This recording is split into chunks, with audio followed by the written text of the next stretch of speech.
Hello students, good morning. हाँ, आज का जो टॉपिक रहेगा अपना वो रहेगा अणुसंख्यक गुणधर्म।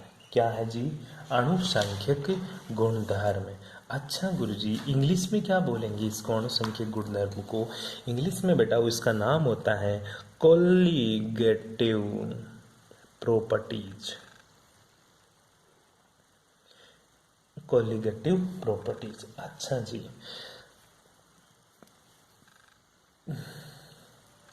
अच्छा तो गुरुजी डेफिनेशन अणुसंख्य गुणधर्म, तो डेफिनेशन क्या होगी गुरुजी? नाम से ही हिंदी वालों को पता चल रहा है अणुसंख्यक क्या है। अणुसंख्यक क्या वो लगा ले मेरे भाई, नाम से ही पता चल रहा है गुरुजी अणुसंख्यक मतलब अणुओं की संख्या। अणुसंख्यक मतलब अणुओं की संख्या, नंबर ऑफ पार्टिकल्स। ठीक है, नंबर ऑफ पार्टिकल्स। तो इसकी जो परिभाषा होगी वो परिभाषा में लिखूंगा। अणुसंख्यक गुणधर्म का मतलब होता है, हिंदी में अपन ने पढ़ा क्या गुरुजी? अणुसंख्यक मतलब अणुओं की संख्या, मतलब कुछ ना कुछ बात अणुओं की संख्या पर है। ठीक है, नंबर ऑफ पार्टिकल्स में है, पार्टिकल्स के ऊपर है ये बात। तो डेफिनेशन लिखेंगे, ऐसे गुणधर्म क्या, ऐसे गुणधर्म गुरुजी, ऐसे गुणधर्म जो जो जो विलयन में उपस्थित है,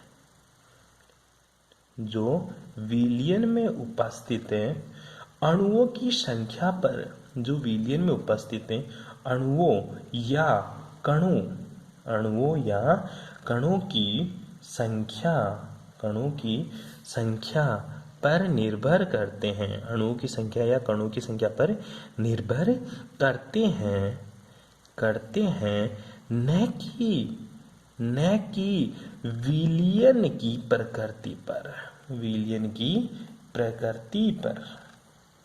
ठीक है, तो समझे, ऐसे गुणधर्म जो विलयन में उपस्थित है कणों की संख्या पर निर्भर करते हैं न कि विलयन की प्रकृति पर, क्या कहलाते हैं गुरुजी? डेफिनेशन कहलाती है अणुसंख्यक गुणधर्म कहलाते हैं। क्या कहलाते हैं?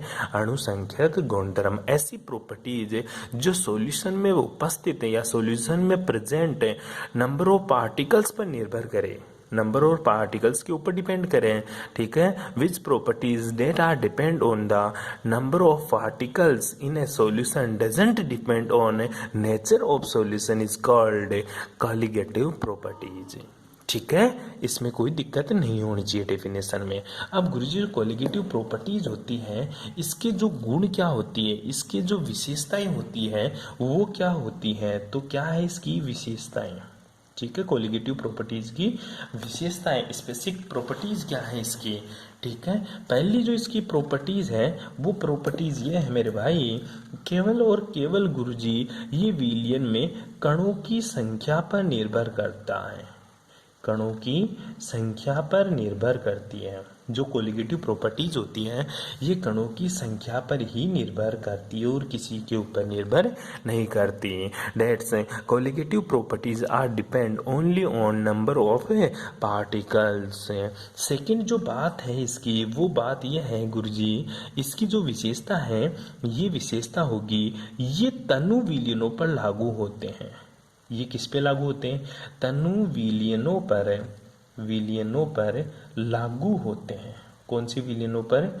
तनु विलयनों पर लागू होते हैं।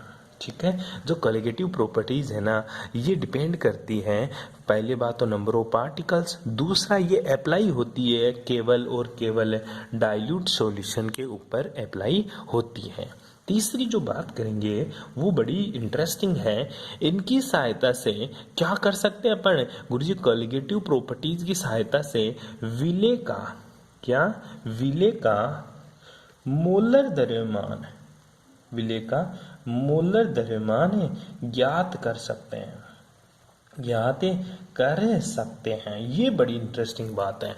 अरे बस यही इंपॉर्टेंट प्रॉपर्टीज है और इसी के लिए अपन कोलिगेटिव प्रॉपर्टीज निकालेंगे। ठीक है, तो दोबारा देखिएगा कोलिगेटिव प्रॉपर्टीज किसे बोलते हैं। ठीक है, तो कोलिगेटिव प्रॉपर्टीज वे प्रॉपर्टीज होती हैं जो अणुओं की संख्या पर निर्भर करती है न कि सॉल्यूशन के नेचर पर। ठीक है, इनकी जो स्पेसिफिक प्रॉपर्टीज होती है वो है ये नंबर ऑफ पार्टिकल्स पे डिपेंड करती है, ये डाइल्यूट सॉल्यूशन पे ही अप्लाई होती है और इसकी सहायता ऐसे अपन सोल्यूट का मोलर मास निकाल सकते हैं। ठीक है, बस ये बात ध्यान रखने की है।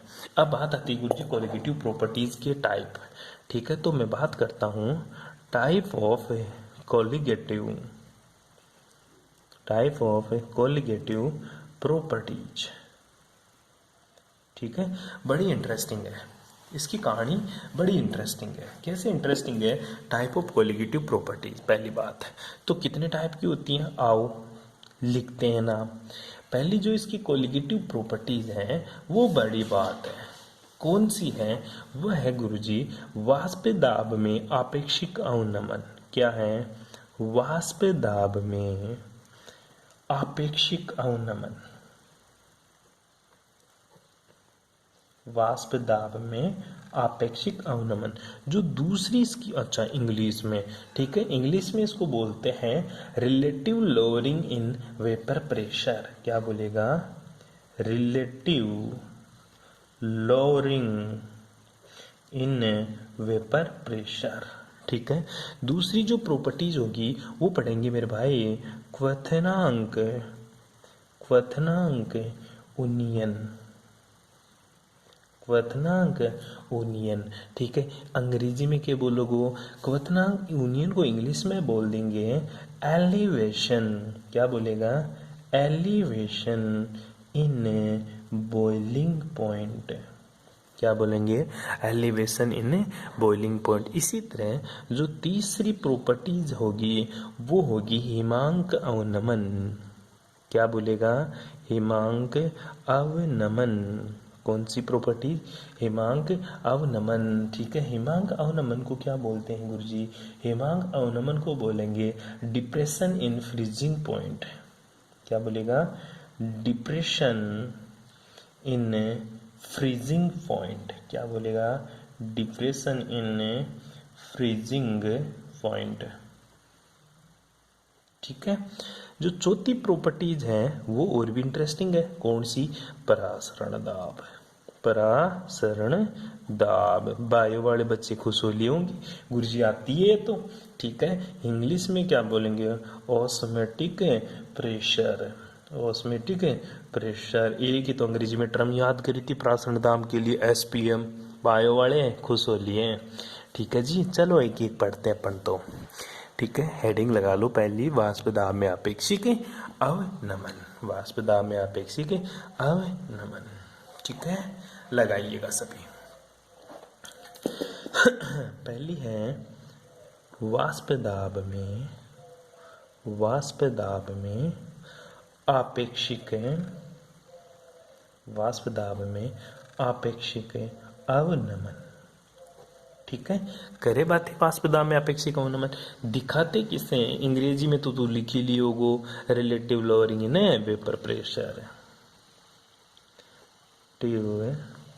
Lowering in vapour pressure. ठीक है, दिखाते किससे हैं गुरुजी? मैंने बॉयल के नियम में पढ़ लिया था, राउल्ट के नियम में, इससे दिखाया था तू वहाँ।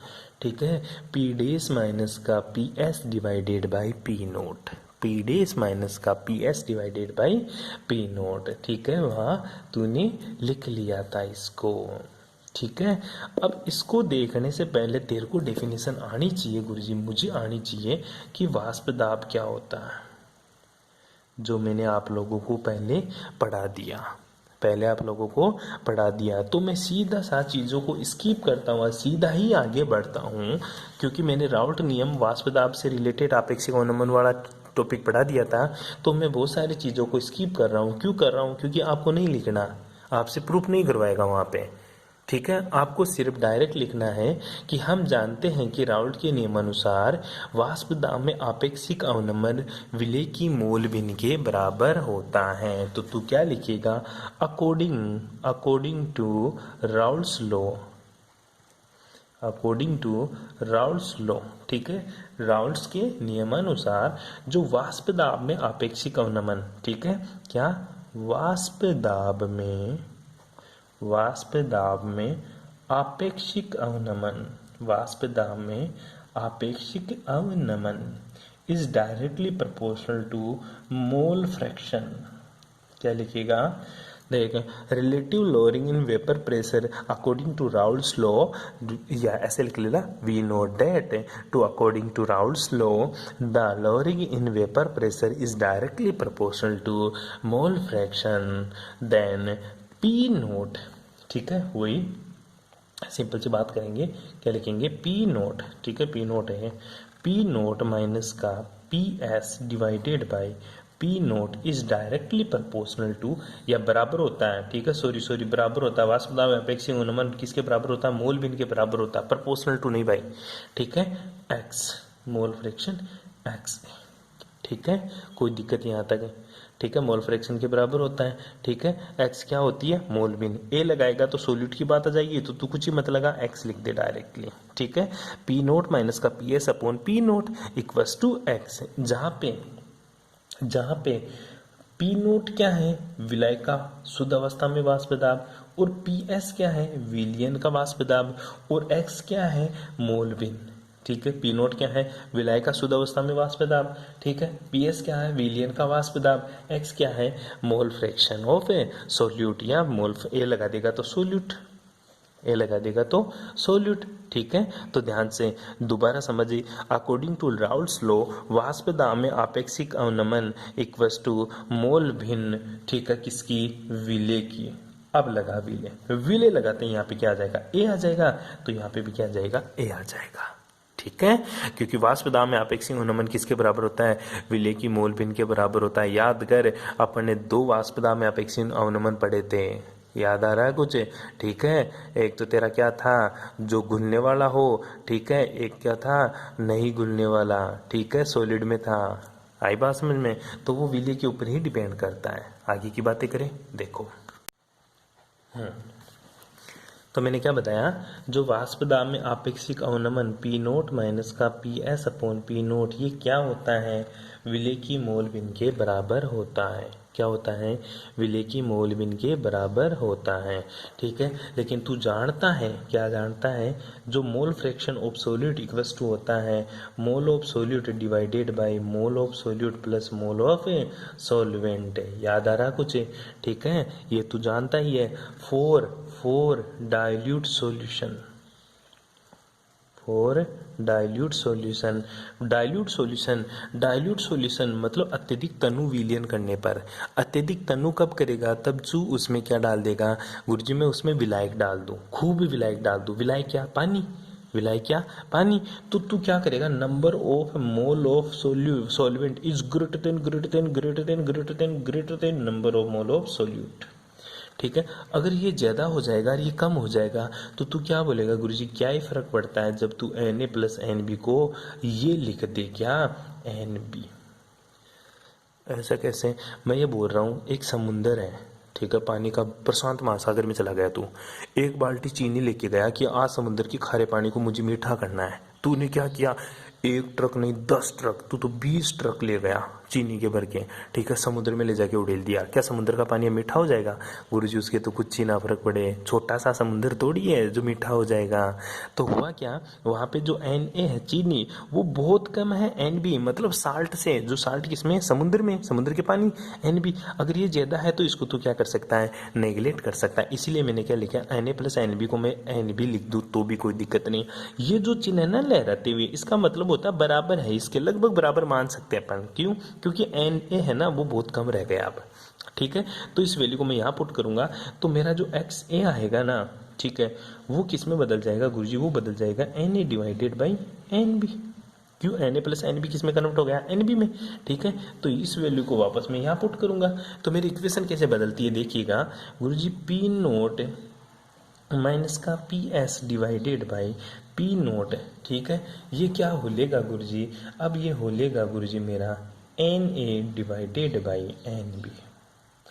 यहाँ तक किसी को कोई प्रॉब्लम, ये इक्वेशन नंबर 1 लगा देना, ये रामायण महाभारत कर दिया पढ़ने बीच में, अरे इक्वेशन नंबर 2 लगा देना। ठीक है, अब बड़ा इंटरेस्टिंग खेल फिर से शुरू होता है। Na है ना, जो Na पहले लिख लेना क्या है, Na है मोल ऑफ सोल्यूट, ठीक है, विलेय के मोल, विलेय के मोल।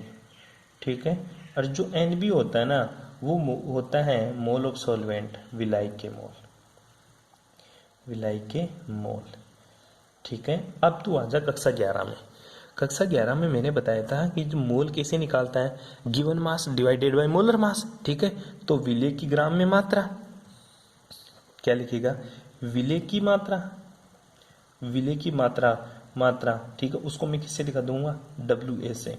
ठीक है, डिवाइडेड बाय विलेय का अणुभार या मोलर मास, हिंदी में लिखेंगे अणुभार, इंग्लिश में बोलेंगे मोलर मास। अणुभार को किसे दिखाता था तो MA से, याद आया। तो Na बराबर क्या लिख सकता हूँ मैं, W अपॉन MA। इसी तरह मैं NB क्या लिख सकता हूँ गुरुजी, WB अपॉन MB। ठीक है, कोई दिक्कत यहाँ तक, अरे कोई प्रॉब्लम। तो P नोट माइनस का PS divided by P note, ये किसके बराबर हो जाएगा गुरुजी, Na की जगह पुट कर दिए तो WA डिवाइडेड बाई MA गुणा ये किसमें, WB इंटू MB। कोई दिक्कत यहाँ तक, याद कर मेरे भाई, अणुसंख्य गुणधर्म में विशेषताएं पढ़ाई थी और तीसरी विशेषता मैंने ये लिखाई थी कि अपन अणुसंख्य गुणधर्म की सहायता से विलेय का मोलर मास, विलेय का सोल्यूट का मोलर मास निकाल सकते हैं। बता सोल्यूट का मोलर मास कौन सा है गुरुजी, ये रहा सोल्यूट का मोलर मास, सोल्यूट का ही है। अब ये कैसे निकालेगा, ये ले गुरुजी MA बराबर, इसको इधर ले जा सबके सबको, ठीक है, इसको सारा का सारा इधर ले जाऊंगा टर्म को। ठीक है, तो इसको कैसे लिख दूंगा गुरुजी, उल्टा कर दूंगा, नीचे जाएगा तो ऊपर चला जाएगा P नोट, नीचे क्या आ जाएगा P नोट माइनस का PS डॉट है, ऊपर रहेगा तेरा MB, नीचे क्या रहेगा MB गुणा ये MB गुणा WAB तो रहेगा तेरा, ठीक है, डिवाइडेड बाई WB। ये ले तेरा विलेय का मोलर मास तू ऐसे निकाल सकता है। कोई दिक्कत यहाँ तक है, अरे कर सकता है, सिंपल सा क्वेश्चन था मेरे भाई ये। अरे ये तुझे आना भी चाहिए। ये क्या लिख सकता है, इसको तू डेल्टा P भी लिख सकता है, तो भी दिक्कत नहीं है। ठीक है, यहाँ तक किसी को कोई प्रॉब्लम, न्यूमेरिकल में आपको नोट्स के साथ प्रोवाइड करवा दूंगा, उसको न्यूमेरिकल को करना है। हालांकि मैं किया हुआ है न्यूमेरिकल प्रोवाइड करवा रहा हूँ, लेकिन तेरे को समझना है, बाकी के न्यूमेरिकल बुक से सोल्व करेगा। इसको मैं ख़त्म कर दूंगा 1-2 क्लास में। न्यूमेरिकल पीछे के क्वेश्चन सारे सोल्व करने लग जा अब तू, मैंने इसमें कुछ नहीं छोड़ा, आगे का जो छोड़ूंगा वो लास्ट में छोड़ूंगा। ठीक है, सारे क्वेश्चन कर ले। ठीक है भाई, थैंक्स फॉर कोऑपरेशन।